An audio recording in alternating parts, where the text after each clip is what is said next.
Hello.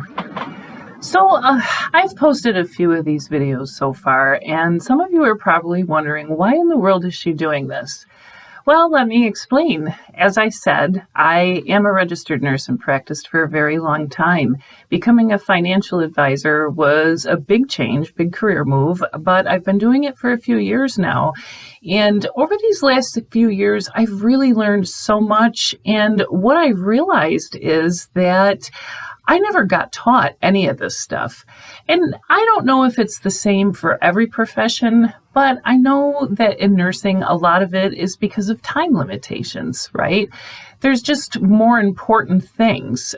For instance, when you go to orientation, I know you might be sitting there and an HR director will come in and they'll talk for 10, 15 minutes. Really, all they do is explain what they have, and then they hand you a bunch of forms and say, here, sign up for this, this, this, and this. And they never really explain much. You don't really have a true understanding of where it is you're putting your money and how it's going to build and how it's going to work for you in the future. There's a lot of people out there that are savvy enough to go out and learn on their own, or they have a spouse that knows about it, or someone in their group that teaches them that stuff. But I just know for myself, I did not have that person, and I just didn't have the time to research it for myself. Nobody ever taught me this stuff. So that's why I'm doing this, because I want to give you as much information as possible to help you make some informed decisions. I'll give you an example. One time, and actually it was at the very last position I had as a nurse about 3-4 years ago, they had a guy come in from the 401k plan that the hospital had, and they allowed us all to sign up for a 15-minute slot with the guy. Well, I thought, okay, I'm getting a little bit older, closer to retirement. Maybe I'll take him up on that. So I signed up for this 15 minutes. I walked in, sat down, very nice man, very pleasant. And I said, I don't understand what this means. When they ask me about how do I want things allocated in my portfolio, they ask percentages for risky versus conservative. What does that mean? And how do I decide? And the guy with a straight face looked right at me and said, well, that's entirely up to you. And that's all he said. Well, guess what?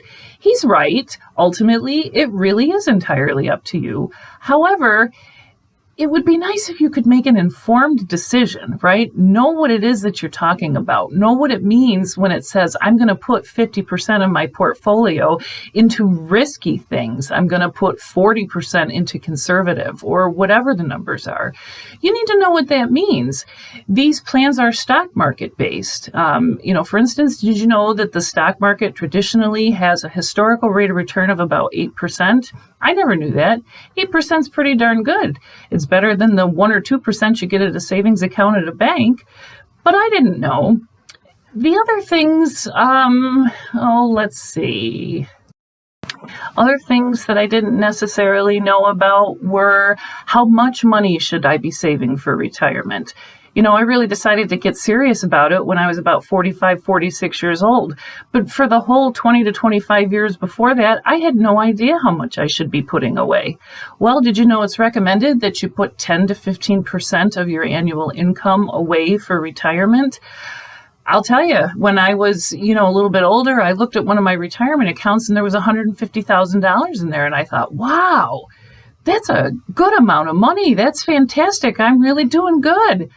Well, okay, but let's think about this.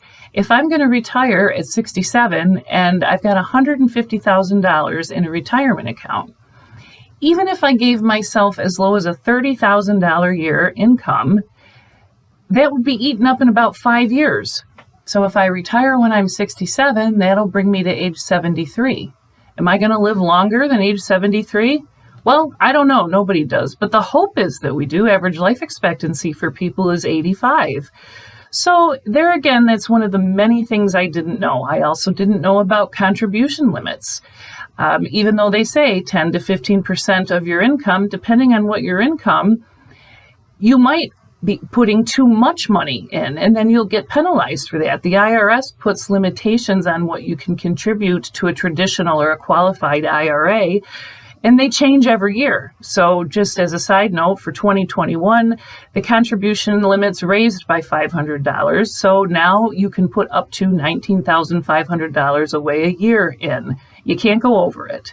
You can go under it, but you can't go over it or you're going to get a penalty. When you're age 50, there's a catch-up provision. For people like me who haven't been putting away enough in the past, you can contribute on top of that $19,500. You can contribute up to an extra $6,500. There's so much to know. There's so many rules, so many different places that you can put retirement assets. That's why it's really good to be a little bit knowledgeable about it.